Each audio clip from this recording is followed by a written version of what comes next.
La formation assistance à la personne en établissement et à domicile, c'est une formation complète d'une durée de 870 heures qui dure environ 8 mois et demi, à raison de 30 heures par semaine. Les principales professions visées par ce programme de formation, il y en a 2 principales. Donc, préposé aux bénéficiaires en établissement, qui veut dire que vous pouvez travailler dans un centre hospitalier, dans les CHSLD. Et il y a auxiliaires aux services de santé et sociaux. Donc, ce sont des gens qui travaillent principalement à domicile, en référence avec les CLSC. Cette profession-là vise à offrir des services à des gens de tous âges qui ont des problèmes en incapacité soit physique, psychologique, psychosociale, dans le réseau public, privé ou communautaire. La raison d'être de cette profession-là, c'est de pallier aux incapacités des personnes qui sont malades. On va les assister dans leur maintien ou dans le rétablissement de leur santé, leur aider dans leur autonomie personnelle. Pendant la formation, vous allez apprendre différentes choses, dont l'hygiène des patients, l'alimentation, aider à l'élimination. Vous allez apprendre à faire des changements de lit, travailler avec du matériel utilisé dans les centres hospitaliers. Vous allez apprendre à mobiliser les patients de façon à respecter la bonne façon de travailler pour éviter les blessures, soit des blessures aux patients ou des blessures pour vous-même.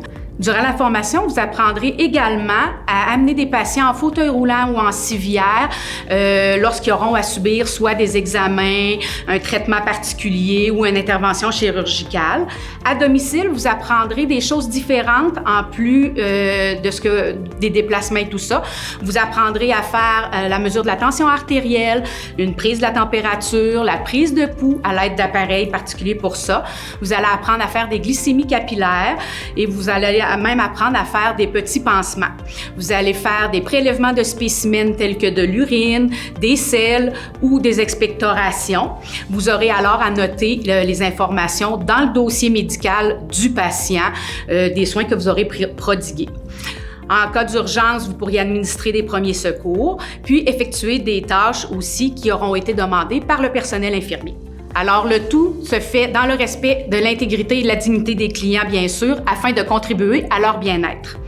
Dans cette formation-ci, vous allez avoir différentes méthodes d'apprentissage. Vous allez avoir en classe la théorie, on va faire de la pratique en laboratoire et vous aurez 3 stages qui se feront dans les milieux. Pour la formation théorique au CFP de Mont-Laurier, on possède de nombreux locaux classes, tout équipés, des laboratoires multiples reproduisant la réalité du métier. Pour la partie pratique, on retrouve un mini-hôpital comprenant une chambre privée, une chambre simple, une chambre double. Nous avons un bain thérapeutique, des lève-personnes sur rail. Nous avons une salle de bain adaptée, cuisine et salon pour la partie domicile. Tout au long de la formation, les étudiants sont encadrés par une équipe d'enseignantes chevronnées, des enseignantes passionnées de leur métier qui ont à cœur de vous transmettre cette passion qui les habite. Elles ont à cœur votre réussite. Les principaux modules qu'on enseigne dans cette formation-là sont la prévention de l'infection. C'est un sujet qui est très à la mode présentement. Donc, ce qu'on y apprend, c'est comment prévenir les infections, comment vêtir, se dévêtir, c'est quoi le matériel utilisé pour pouvoir éviter de transmettre des infections aux patients ou qu'on les attrape nous-mêmes. Une autre compétence qu'on va voir, c'est les soins liés aux activités de la vie quotidienne. Dans ça, ce qu'on apprend, c'est tous les déplacements des bénéficiaires, comment utiliser les lève-patients, comment utiliser les fauteuils roulants, comment fonctionnent les lits. Vous allez apprendre dans cette compétence-là aussi comment on donne des bains, comment on donne à manger aux patients, qu'est-ce qu'on doit vérifier, l'état de leur peau, comment on travaille auprès du bénéficiaire. L'horaire type de la formation, c'est des journées de 6 heures. On commence à 8h30 et on a 1 heure de dîner et la journée se termine à 16 heures. Nous allons toujours avoir 2 compétences en même temps, une qui se fait le matin, une qui se fait l'après-midi. Et pour faciliter les apprentissages et qu'on ne soit pas assis toute la journée, souvent ce qui va arriver, c'est que le matin, nous allons avoir, exemple, une partie classe et en après-midi, nous serons en laboratoire. Alors, durant la formation, il y aura du travail individuel, mais beaucoup de travail d'équipe. Parce que dans le métier, on travaille souvent en équipe, même la majorité du temps en équipe. Pour faciliter les apprentissages, nous reproduisons vraiment le milieu de travail. Les aptitudes et les qualités recherchées pour exercer ce métier-là, il faut aimer accomplir les tâches répétitives selon des normes établies, bien entendu. Il faut aimer travailler et être en contact avec le public. Il faut aimer travailler en équipe avec des professionnels différents. Il faut aimer travailler physiquement, aimer manipuler du matériel, avoir une facilité à communiquer, avoir une bonne capacité d'écoute, parce qu'on est vraiment auprès des patients. Vous êtes les yeux et les oreilles des patients. Vous devez être responsable et organisé, avoir de l'initiative, de l'autonomie, une bonne endurance physique, un sens des responsabilités, du jugement, avoir de la patience et de l'empathie. Avec cette formation, vous allez avoir plusieurs endroits où vous pourrez travailler. Donc, les centres hospitaliers, les centres de réadaptation, les centres d'hébergement et de soins de longue durée, les CHSLD.